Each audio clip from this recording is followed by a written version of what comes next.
राष्ट्रीय बाल विज्ञान कांग्रेस के वीडियो नंबर 9 में आज हम देखेंगे जो सब थीम टॉपिक 3 है, उपविषय 3, social and cultural practices for ecosystem and health, भावी तंत्र और स्वास्थ्य के लिए सामाजिक और सांस्कृतिक प्रथाएं।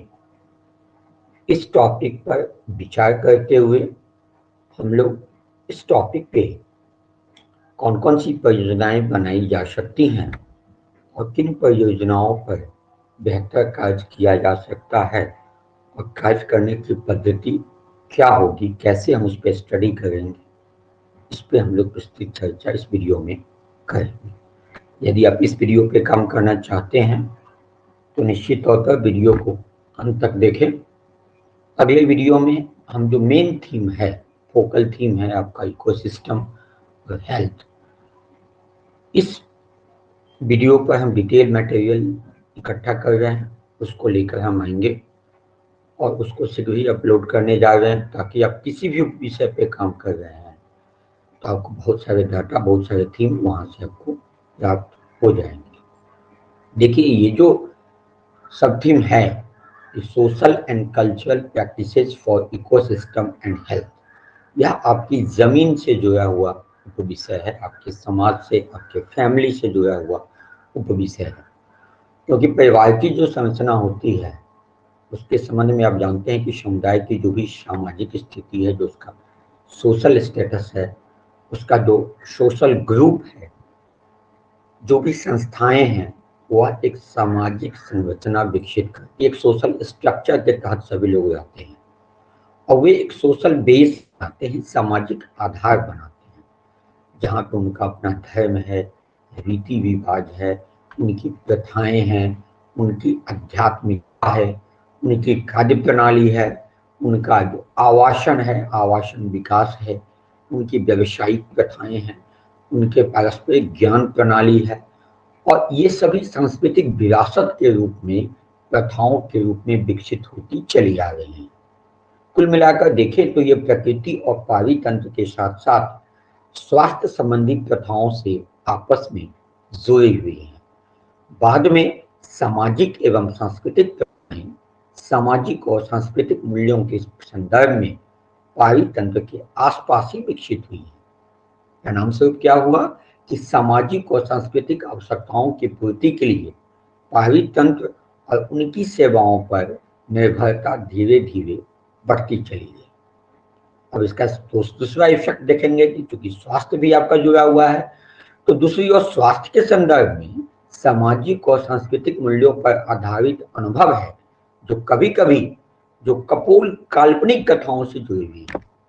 बहुत सारे आपको फैमिली में ऐसी कथाएं मिल जाएंगी जो कपोल काल्पनिक कथाओं से जुड़ी हुई हैं, और कुछ स्थितियों में यह विशिष्ट भोजन, जड़ी बूटियों से जो बनी दवाई है, जिसको हर्बल मेडिसिन कह सकते हैं, स्वच्छता प्रबंधन के मानदंड इत्यादि से जुड़ी हुई है। विभिन्न भूपारिस्थितिक जो जियो इकोलॉजिकल हमारा एस्पेक्ट है और सांस्कृतिक संदर्भों में ये सभी पहलू स्थानीय स्तर की संभावनाओं और चुनौतियों को विकसित करते हैं। यह उपविषय जो भी बाल विज्ञानी हैं, उनको विभिन्न प्रथाओं की पहचान करने, पारी तंत्र और स्वास्थ्य के संरक्षण से जो भी संबंधित संभावनाएं हैं, उनकी तलाश करने के लिए प्रेरित करता है।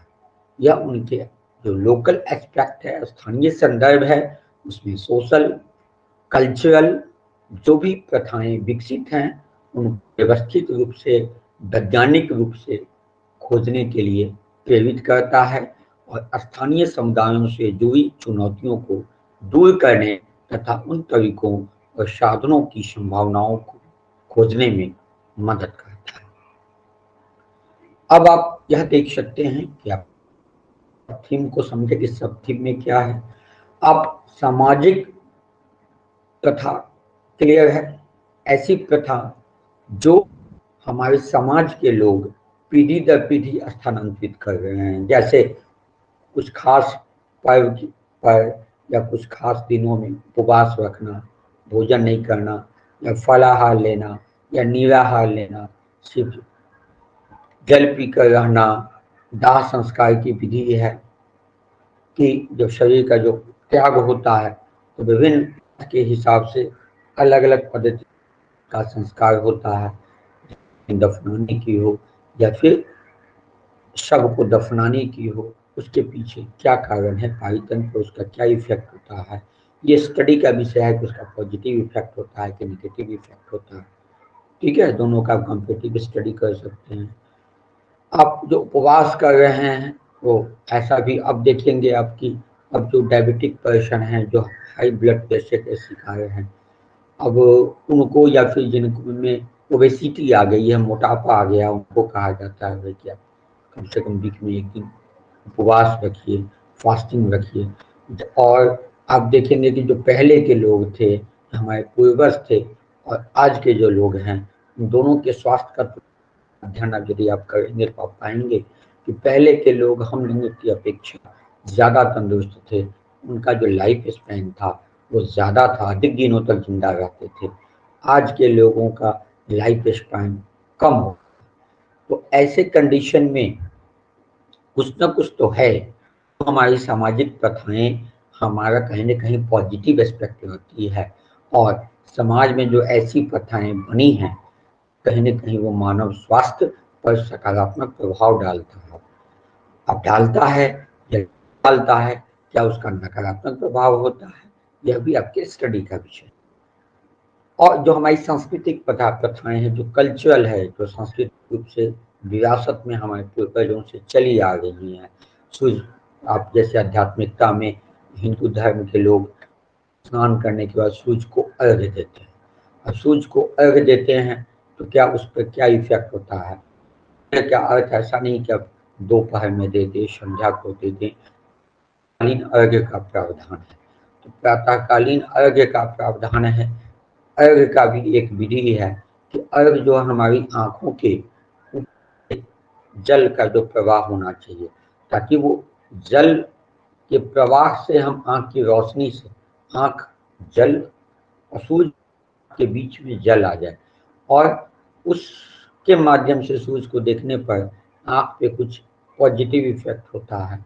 और ये पॉजिटिव होता है कि नेगेटिव होता है, ऐसे लोग जो सूरज को हमेशा अर्घ देते आ रहे हैं, उनके आंखों की रोशनी और जो सूरज को अर्घ नहीं देते हैं, उनके आंखों की रोशनी का तुलनात्मक अध्ययन कर सकते हैं। बहुत ऐसा विषय है जो आपकी फैमिली से जुड़ा हुआ है। इस टॉपिक के लिए आपको बहुत दूर जाने की आवश्यकता नहीं है। आप अपनी फैमिली में, अपने समाज में, अपने उसमें, अपने समुदाय में इस प्रकार के इस टॉपिक पे बेहतर स्टडी कर सकते हैं, कुछ नया खोज के ला सकते हैं, बता सकते कि हमारी जो ये प्रथाएं थी, इस प्रथा को कंटिन्यू करने की आवश्यकता है। क्योंकि आज के मॉडर्न पीढ़ी के जो बाल विज्ञानी हैं या उनका जो फैम, वो क्या सोचते हैं कि जो पहले है वो रूढ़िवादिता है, अंधविश्वास है। हो सकता है कि वो रूढ़िवादिता हो, अंधविश्वास ही हो, लेकिन ऐसा भी तो संभावना है कि वो अंधविश्वास नहीं हो, वो अंधविश्वास भले ही हो, रूढ़िवादिता ना हो, उसका पॉजिटिव इफेक्ट होता हो, और उसको सीधे समाप्त करने की आवश्यकता नहीं है, अपितु उस प्रथा को आगे भी ट्रांसफर करने की आवश्यकता है। अब देखें कि जब आप इस टॉपिक पे काम कर रहे हैं तो बहुत सारे बाल विज्ञानी शिक्षक तो जो खासकर बिहार में हैं, वो तो परियोजनाओं का चयन कर चुके होंगे, लेकिन अदर स्टेट से बाल विज्ञानी का कमेंट्स आ रहा है कि हमें परियोजना का चुनाव करना है। और बहुत सारे बाल विज्ञानी खासकर शिमला से और सिलीगुड़ी से कमेंट किए हैं कि हमें इस टॉपिक पे हमें कुछ डिटेल चाहिए कि हम किस टॉपिक पे प्रोजेक्ट बनाएं। तो निश्चित तौर पे शायद वहाँ पे अभी रजिस्ट्रेशन नहीं हुआ होगा। तो आप सभी या तो आप परियोजना का चुनाव कर चुके हैं, हो सकता है हम जो भी परियोजना का सुझाव आपको दे रहे हैं, आपकी परियोजना उससे मिलती जुलती है, तो आपको इस, और यदि आप परियोजना का चुनाव नहीं किए हैं और यदि आप परियोजना कार्य करना चाहते हैं तो निश्चित तौर पर आपको कुछ ना कुछ परियोजना से मिल जाएगा। इस वीडियो को पूर्णतः देखने पर आप एक अच्छा अध्ययन कर सकती हैं, इस पे अब जैसे प्रस्तावित परियोजनाओं में पहला है कि विभिन्न उत्पादक जंतुओं अथवा उनके उत्पादों के उपयोग का पारिस्थितिक मूल्यों पर पड़ने वाले प्रभावों का अध्ययन।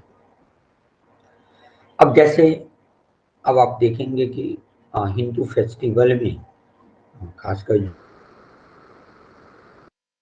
इंडिया में मनाया जाता होली, ये होली में आप देखेंगे कि पहले जो होली था वो पूर्ण शाकाहार का चीज था, शाकाहारी भोजन लिया जाता था होली में। होली से एक दिन पहले पूर्णिमा होता है और भगवान विष्णु की उपासना होती है और होलिका दहन भस्म लगाने की परंपरा रही उसके कल होकर के प्रातः काल में। धीरे धीरे यह होली में तब्दील हो गया और लोग तामसी भोजन लेना शुरू कर दिए, मीट मछली लेना शुरू कर दिए। अब इसकी वजह से क्या हुआ, जब भी मीट लेंगे तो निश्चित तौर पर पशुओं का शाकाहार होगा और उससे पारिस्थितिक तंत्र पर क्या इफेक्ट होगा। ठीक है, क्या पहले वाली प्रथा अच्छी थी, भस्म लगा करके और शाकाहार लेकर के होली लेते थे, या अभी की प्रथा बेहतर है कि लोग तामसी भोजन लेकर, ठीक है, मांसाहार लेकर और रंग लगा करके होली का आनंद लेते हैं। इन दोनों स्थिति में स्वास्थ्य पर और इकोसिस्टम पर क्या प्रभाव पड़ता है, यह आपके अध्ययन का विषय हो सकता है। आप बहुत सारे पर्व ऐसे हैं, हमारी जो सांस्कृतिक पर्व ऐसे हैं जिसमें हम खास तरह के पौधों की पूजा करते हैं।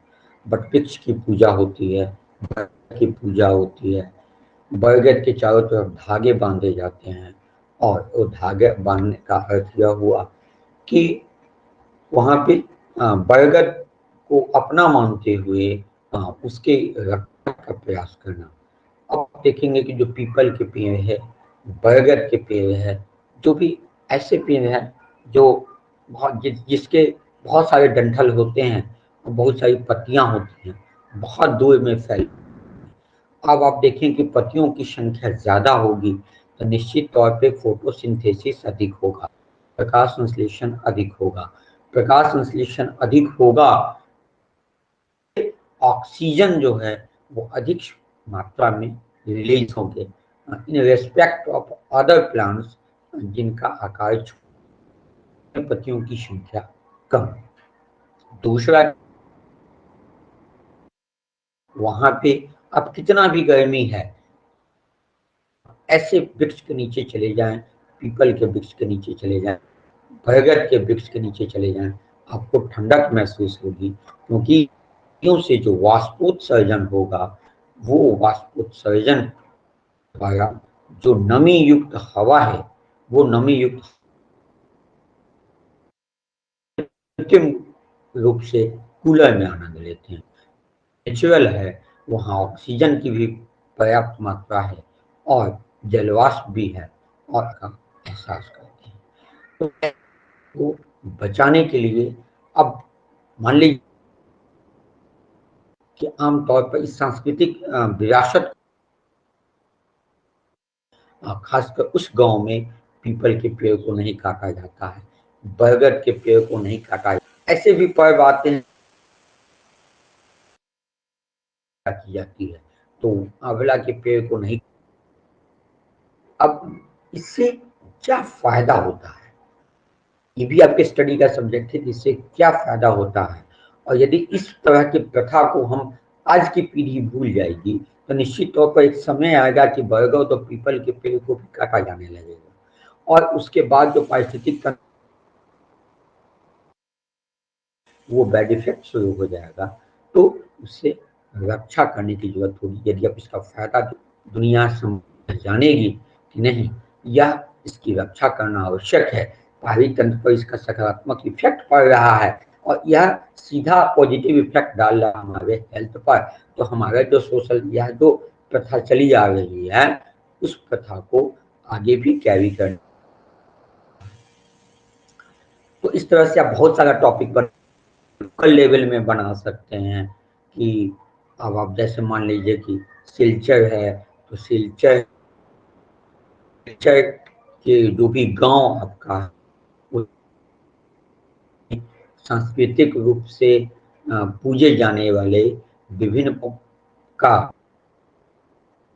प्रभाव का वो कर सकते हैं, बना सकते हैं सब टीम पे। अगला हम लोग आते हैं कि कृषि पालन के सूचक के रूप में किसानों द्वारा व्यवहार में लाए जाने वाले सामाजिक एवं सांस्कृतिक तरीकों का अध्ययन। जो हमारा एग्रीकल्चर इकोसिस्टम है और वहाँ जो सॉइल, तो जो अच्छा सॉइल होगा, जो उपजाऊ होगा, फर्टाइल होगा, ठीक है, तो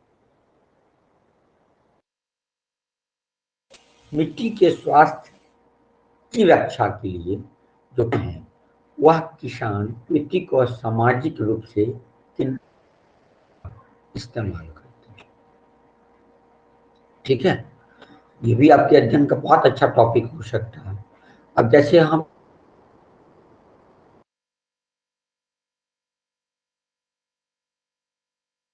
सूक्ष्म पोषक तत्व और बृहद पोषक तत्व इसको हम अपनाते हैं ना,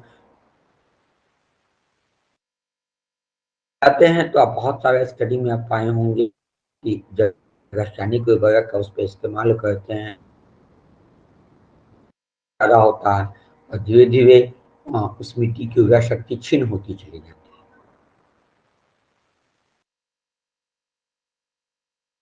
वो पहले से कुछ प्रथा को कैरी करते आ गए। पशुओं से जो गोबर आता है उस गोबर को बहुत दिनों तक छोड़ देते हैं, जब गोबर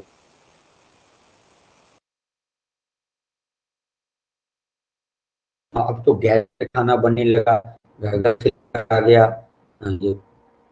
ये उज्ज्वला योजना जो प्रधानमंत्री का, उसके बाद देखे होंगे उससे पहले आप गांव में कुछ जगहों पे अभी या फिर घास पत्तों से भोजन बनता हो, उसको जब भोजन बनता था और भोजन बनने के बाद जो उसका राख आता है, भस्म आता है, उसको शुरू कर तो में डालना। ये हमारा सांस्कृतिक या सामाजिक तरीका है, या जिसमें से हम जो है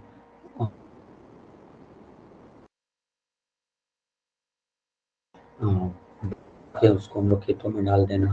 तो ये सब जो प्रथा चली आ गई है और भी बहुत,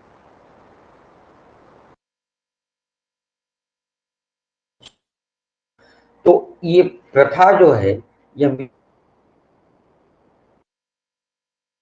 घटाता है, क्या करता है, और एक सूचक के रूप में या कैसे जो है बेनिफिशियल होता है किसानों के कल्चर का इकोसिस्टम है, वो कैसे कर सकते हैं, या यदि ये इस तरह का टॉपिक चूज किए हैं कर सकते हैं, उस पर काम कर सकते हैं। प्रस्तावित है कोदो, कुटकी, चीना, रागी और जौ आदि मोटे अनाजों का स्वास्थ्य पर पड़ने वाले प्रभावों का। देखिए बहुत अच्छा टॉपिक है और ये मॉडर्न जमाने में जैसे जैसे हम शिफ्ट कर रहे हैं वैसे वैसे कई तरह की बीमारियों को हम कैरी करते हैं। अब देखेंगे कि जिस तरह के फसल उपजते हैं, कहीं पे ज्वार, कहीं पे है ना, कहीं पे जौ, इस तरह के मोटे अनाज को उपजा आ रही है और ये काफी मात्रा में चली आ रही थी और धीरे धीरे इसमें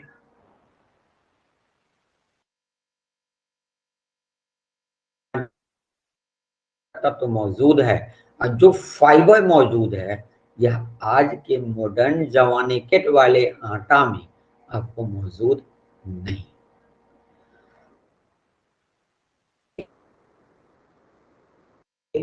तो भारत वर्ष में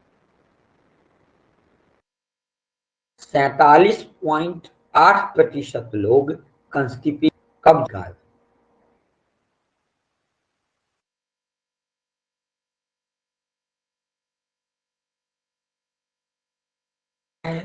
गैस क्रिएट कर रहा है।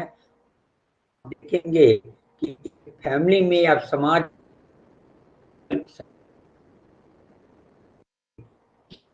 अधिकांश आएंगे कि हमको गैस्ट्रिक हो गया है, जबकि उस गैस्ट्रिक का मूल जड़ क्या है? कंस्टिपेशन, कब्ज। और कब्ज का है भोजन में फाइबर की कम जाना। और ये जो मोटे अनाज जाते हैं, इसका उपयोग हम लोग कम किए। अब महुआ की रोटी किसी को आप दें, मकई की रोटी किसी को आप दें, तो वो खाना नहीं चाहेगा। और हाँ, जब वो बीमार पड़ते हैं, डॉक्टर की सलाह दी जाती है, तो फिर आटा खरीद के लाएंगे, जबकि वो मिलावटी हो, वो प्योर नहीं हो सकता है, वो मिलावटी आटा खरीद के लाएंगे। लेकिन जो शुद्ध मोटा अनाज था ना, उसकी रोटी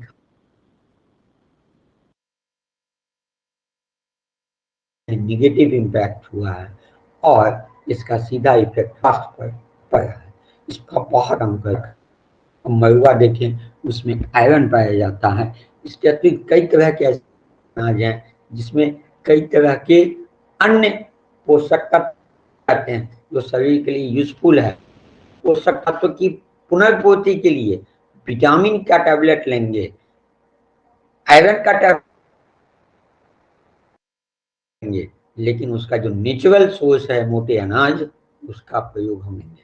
अब आप देखें मकई, मकई में बहुत ज्यादा प्रोटीन पाया जाता है और इसी मकई के उत्पाद को, जो उत्पाद है, उस उत्पाद से बने जो भी प्रोटीनस डाइट है, उस प्रोटीनस डाइट को हम लोग लेते हैं। आप सेरेलैक लेते हैं, प्रोटीनैक्स लेते हैं, सब क्या है? मैक्सिमम में मकई मिला हुआ है। लेकिन उसको आप लेंगे, लेकिन उसके जो मूल सोर्स होंगे वो नहीं लेंगे। और जब इसका खपत कम होगा तो निश्चित तौर पे इसका प्रोडक्शन पे भी असर पड़ता है। और इससे जो फसल चक्र था कि मृदा में कई पोषक तत्वों की इससे पुनर्पूर्ति भी हो जाती थी, वह भी प्रभावित हुआ है। तो इस पर भी आप डिटेल स्टडी कर सकते हैं। अब सारे मोटे अनाज को लेने की आवश्यकता आपको नहीं है। आपके लोकल एरिया में जो मोटा अनाज होता है, कहीं महुआ होता है, कहीं मकई होता है, कहीं जौ होता है, कहीं ज्वार होता है, कहीं बाजरा होता है, कहीं कोदो होता है, तो जहाँ पे जो मोटा अनाज है, अब उसी मोटा अनाज को लेकर के आप कंपेटिटिव स्टडी करके उसके फायदे, उसके नुकसान आप बता सकते हैं। ठीक है। अगला जो प्रस्तावित परियोजना है कि विभिन्न संस्कृतियों और धर्मों में उपवास का महत्व, मानसिक और शारीरिक स्वास्थ्य पर इसके प्रभाव का अध्ययन। जो फास्टिंग है, अब आप देखेंगे कि जो मुस्लिम पंथ के लोग हैं वो 1 महीने तक उपवास रखते हैं, जिसको रोजा कहते हैं आप। और 1 महीने के बाद जो है फिर ईद आता है तो उनका रोजा खत्म होता है। अब ये 1 महीने में, अब बाकी दिनों में शायद रोजा नहीं रखते हैं या कुछ ऐसे होंगे, बहुत ज़्यादा हमें नहीं पता इस संबंध में, लेकिन कुछ ऐसे भी होंगे, हो सकता है बकरीद में हो या फिर मुहर्रम में हो, कि कुछ ऐसे भी होंगे दिन जो जिस दिन रोजा रखते हों। लेकिन मोटे तौर पे हमें जो लगता है कि 40 दिन से अधिक उपवास वो नहीं रखते हैं। तो ये जो 40 दिन उपवास है, तो ये 40 दिन का जो उपवास है, हो सकता है कि इनके शरीर को बेहतर बनाता हो। रोजा रखने के बाद इनका जो बॉडी हो वो ज्यादा, इम्यूनिटी पावर ज्यादा स्ट्रांग हो जाता हो। यह भी आपके स्टडी का विषय है कि इसका क्या इफेक्ट होता है हेल्थ पे। आप हिंदू धर्म में देखेंगे तो प्रत्येक पर्व जो होता है उसमें खासकर जो महिलाएं होती हैं वो उपवास रखती हैं। किन्हीं के यहाँ यदि पूजा होना है तो पूजा में जो भी पूजा पर बैठते हैं, जो पूजक होते हैं, वो फास्टिंग में होते हैं। तो ऐसा क्या कारण है कि जो अगर पूजा पर बैठना है तो बिना अन्न ग्रहण किए पूजा पर बैठना है, इसका क्या इफेक्ट है कि यदि अन्न ग्रहण कर लेंगे तो पूजा पर अगर है तो वो बैठने में प्रॉब्लम होगा, और यदि उपवास में रहते हैं तो पूजा का ध्यान अधिक लगेगा। इसका सीधा इफेक्ट, सीधा यह मतलब निकलता है कि यदि उपवास में रहते हैं, जो कंसंट्रेशन पावर है ब्रेन का और हमारी जो कार्य क्षमता है शायद वो बढ़ जाती होगी। अन्न ग्रहण करने के बाद आलस्य आता होगा, उसमें कमी आती होगी, यह भी आप स्टडी कर हो सकता है। जो एक अब 3-4 फैमिली का कंपेरेटिव ले सकते हैं, जिसकी महिलाएं उपवास फैमिली में ही 4 महिलाएं हैं, तो एक महिला उपवास में रहती है, 3 महिला उपवास में नहीं रहती हैं। एक महिला जो उपवास में रहती हैं, उनके 1 साल का या 6 महीने का स्वास्थ्य स्टडी देखें कि वो बीमार पड़ती हैं कि नहीं पड़ती हैं। पड़ती हैं तो उनको किस तरह की बीमारियां होती हैं। और एक जो महिला हैं, वो 3 महिलाएं हैं जो उपवास में नहीं रहती हैं, वो बीमार पड़ती हैं कि नहीं पड़ती हैं। यदि वो पड़ती हैं, उनको किस तरह की बीमारियां होती हैं, और बीमारियां होती तो इसको रिकवर होने में कौन जल्दी रिकवर हो जाती है, एक फास्टिंग में रहने वाली, एक बिना फास्टिंग में रहने वाली। देखिए आज से 1997 में 1996 में एक रिसर्च हुआ था चूहा पर एक रिसर्च हुआ था, जिसमें यह देखा कि एक 4 चूहों को 5 पिंजरों में बंद किया गया था। यानी 20 चूहा लिया गया था और 5 पिंजर चूहों को बंद किया गया। उसके बाद उन चूहों पर प्रयोग किया गया कि 20 चूहा में कैंसर था, यानी कैंसर क्रिएट किया गया और उस पर प्रयोग किया गया। आदमी पे, इंसान पे नहीं करना होता है, चूहा पे करना होता है, या अन्य पशु हमारा जूलॉजिकल डिपार्टमेंट है उससे अनुमति लेकर के कुछ ऐसे हल्के पशुओं पे ही किया जाता है। एक चूहा को जो भी उसका भोजन है उसको भोजन पानी दिया गया, एक पिंजरे के चूहा को भोजन नहीं दिया गया, सिर्फ पानी दिया गया। पिंजरे के चूहा को चाय दिया गया, बाकी चीज नहीं दिया गया। एक पिंजरे के चूहा को चाय और पानी दिया गया और एक पिंजरे के चूहा को न भोजन दिया गया ना पानी दिया गया। और उसके बाद उस पर ऑब्जर्वेशन किया गया। कुछ दिनों बाद जिसको भोजन पानी दिया गया वो चूहा जल्दी समाप्त हो गया, मर गए।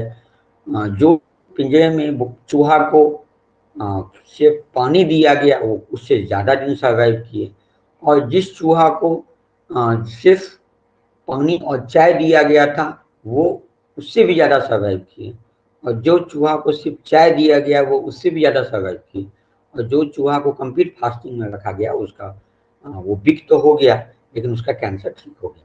इसका है कि निश्चित तौर पर फास्टिंग के पीरियड में, क्योंकि हमारे बॉडी के बहुत सारे ऑर्गन ऐसे हैं जो वो काम करने में उनको फुर्सत में होते हैं। आप ऑफ टाइम में होते हैं तो आप घर की साफ सफाई कर लेते हैं, या फिर घर में कुछ और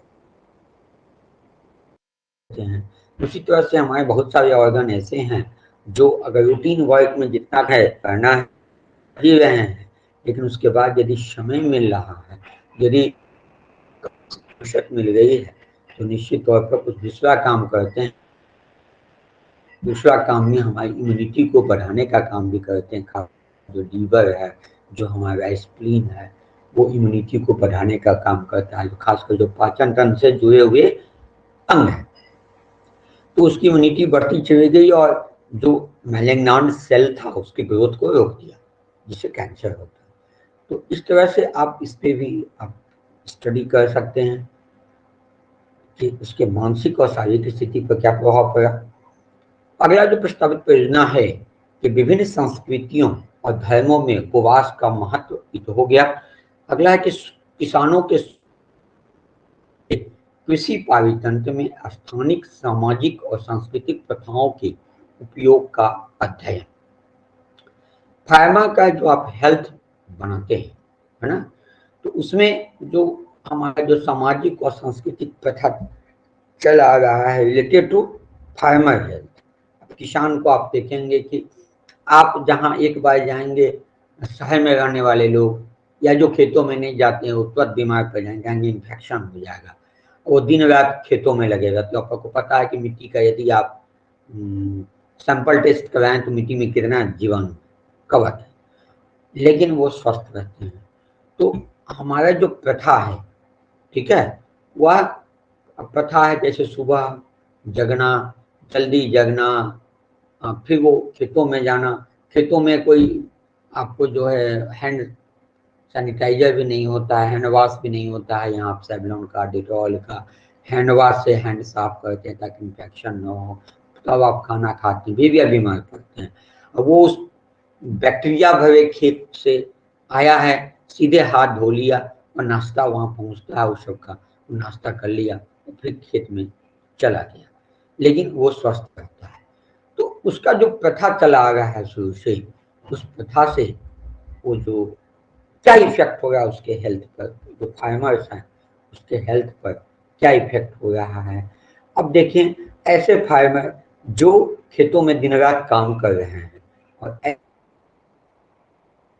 क्या करते थे, अब काम करना बंद कर दिए हैं, कारण जो भी हो, या तो उनको उनकी संपत्ति अधिक हो, उनके बच्चे सेट हो गए हों तो काम नहीं कीजिए, तो वो दूसरे से काम करवाते हों। उस दोनों के आप जो है आप रिस्पेक्टिव स्टडी कर सकते हैं, तुलनात्मक अध्ययन कर सकते हैं, कंपेरिजन कर सकते हैं कि उन दोनों के इफेक्ट पे क्या इफेक्ट हुआ। तो यह भी एक अच्छा टॉपिक है कि हमारा जो प्रथा चला आ रहा है सामाजिक और सांस्कृतिक रूप से, और ये लोकल लेवल पे बहुत सारी प्रथाएं होंगी जिसका पता आपको आसानी से लग जाएगा। तो इन प्रथाओं कर सकते हैं, इससे आपको और कृषि के पारितंत्र से जोड़ना है। अगला प्रस्तावित परियोजना है कि स्थानीय संदर्भ में नदी पोखर के पारितंत्र में स्वास्थ्य के दृष्टिकोण से व्यवहार में लाए जाने वाले कुछ सामाजिक एवं सांस्कृतिक प्रथाओं का अध्ययन। नदी पोखर है और आप देखेंगे कि आज भी बहुत सारे पर्व ऐसे होते हैं, यहाँ उत्तर बिहार में तो ऐसे पर्व निश्चित तौर पे हैं जहाँ पोखर में या नदी में नहाने की परंपरा, ठीक है। अभी जैसे अभी छठ आना है, जो छठ गति होती हैं उसमें नदी या पोखर यदि उसका पानी देख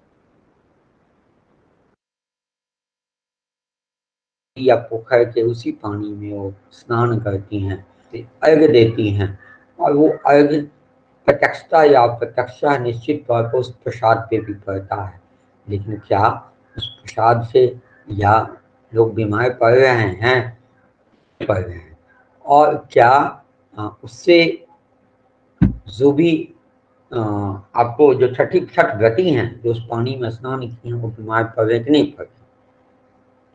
इसके अतिरिक्त कुछ ऐसे भी पर्व हैं जिसमें महिलाएं वो पोखर में स्नान करने के लिए जाया जाता है, महिलाओं को ले जाया जाता है, या खासकर जो नव विवाहिता होती हैं, कुछ खास जाति में यह परंपरा चली आ रही है।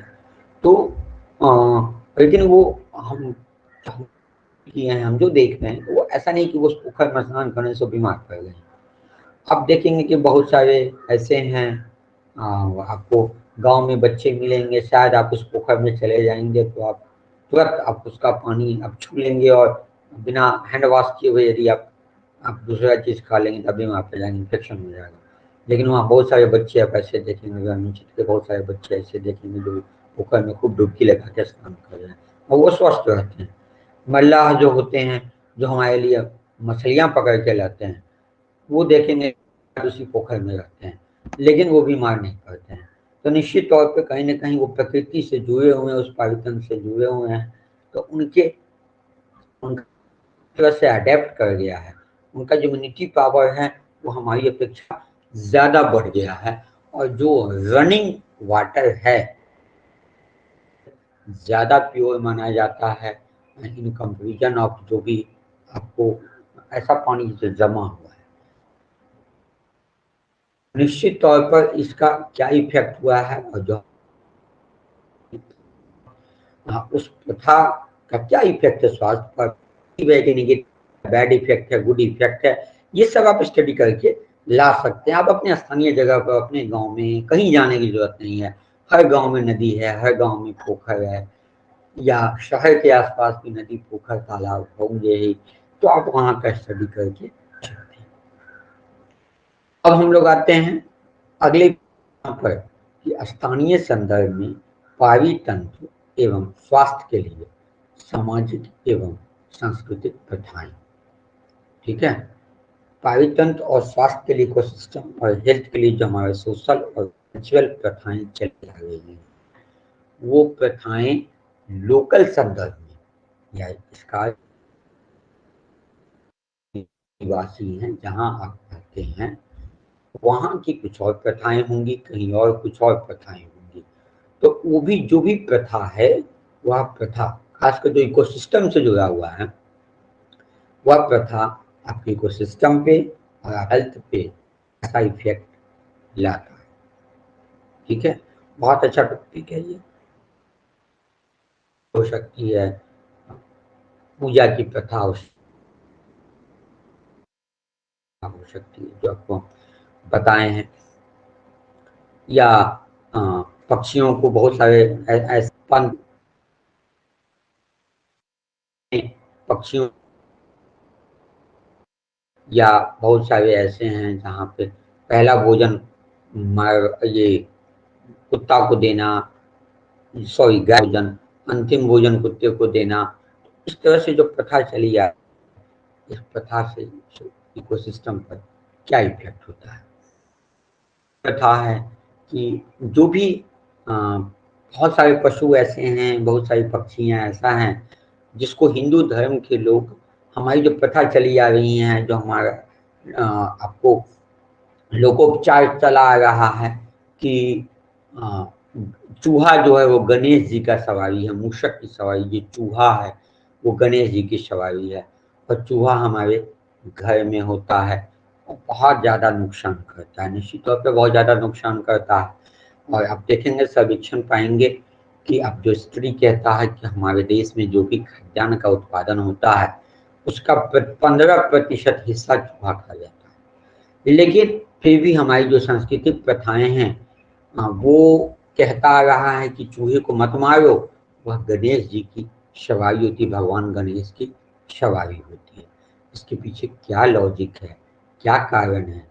क्या चूहा यदि नहीं होगा तो पारी तंत्र पे क्या इफेक्ट होगा? तो कहीं न कहीं चूहा होना फायदेमंद होगा, तभी तो ये प्रथाएं चली आ रही। ठीक है, अनाज खा जाता है, लेकिन कुछ ना कुछ तो इसका पॉजिटिव इफेक्ट होता होगा। तो ये भी आपके स्टडी का विषय, आप खोज के इसको ला सकते हैं कि क्या। अब देखेंगे बाघ है, सिंह है, बाघ जो है वो खा जाता है वो, लेकिन आप देखेंगे कि बाघ संरक्षण सरकार चलाने लगे। क्यों? इसके पीछे कुछ तो कारण होगा। और हमारी प्रथा कहती आ रही है कि सिंह की सवारी शेरा वाली दुर्गा जी को कहते हैं, जब दुर्गा का पर्व आ रहा है, तो निश्चित तौर पर आप बाघ को संरक्षित करने के लिए आज ना यहाँ सरकार जो स्केप ली है, लेकिन हमारी प्रथा शुरू से चली आ रही। तो निश्चित तौर पर हमारे जो पूर्वज थे ये महत्व को समझते थे कि यह जो पशु है, प्रत्येक पशु का अपना महत्व है और इकोसिस्टम में एक महत्वपूर्ण स्थान ले रहे हैं और सबके संरक्षण की आवश्यकता है। तो मनुष्य यदि वैज्ञानिक तरीकों से और अपने बुद्धि विवेक के जरिए यदि प्रकृति पर राज कर रहा है, तो इसका अर्थ यह नहीं कि वह अन्य पशुओं को, अन्य पक्षियों को, अन्य पेड़ पादपों को वह नुकसान, क्योंकि प्रकृति के संरक्षण के लिए, नेचर को बनाए रखने के लिए, इकोलॉजिक इकोसिस्टम को मेंटेन रखने के लिए सबकी उपयोगिता है, सब आवश्यक है। तो इस तरह से आप इस पे कह सकते हैं। अब आप देखें अगला टॉपिक क्यों है कि अगला जो प्रस्तावित योजना है वह कहता है कि त्योहारों के अवसर पर किए जाने वाले उपवास का मानव स्वास्थ्य एवं पावित्र का अध्ययन शारीरिक और मानसिक दोनों, इस पे हम लोग चर्चा कर चुके हैं, इस पे आप अच्छा काम कर सकते हैं। अगला है कि पराली धान के पुआल को पड़ने एवं स्वास्थ्य प्रभाव को पड़ने वाले प्रभाव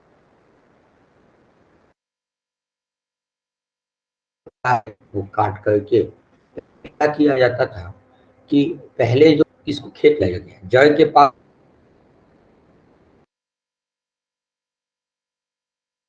उसको जुताई हुई तो मिट्टी मिल गया, तो जैविक खाद के रूप में बन गए। आज के डेट में पुआली को जलाने से ठीक है, उसमें का जो भस्म होगा निश्चित तौर पर वायुमंडल में यह प्रदूषण क्रिएट करे।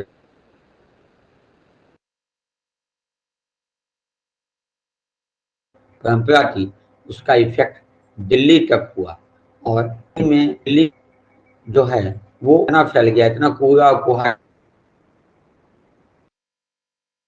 हो गया, लोगों का रहना काफी बढ़ गई, ऑक्सीजन लेवल बहुत घट गई,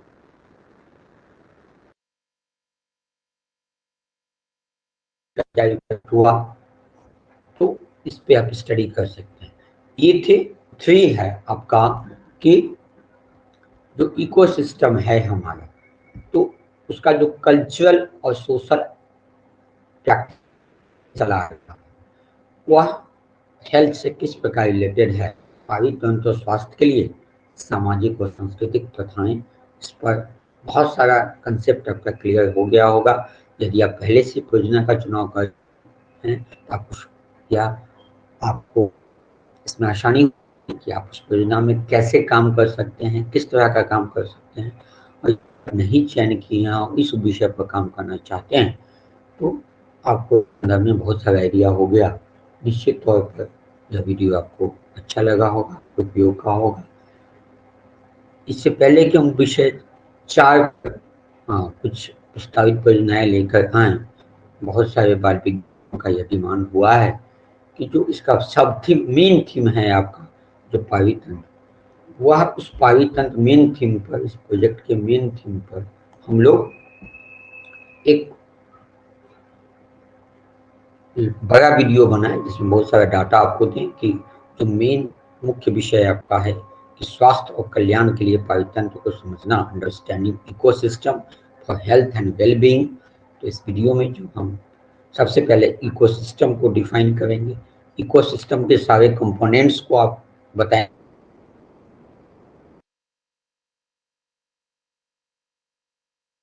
यह हेल्थ और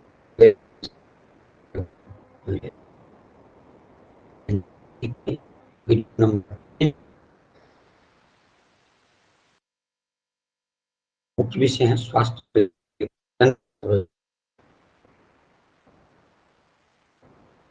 लेकर आएंगे।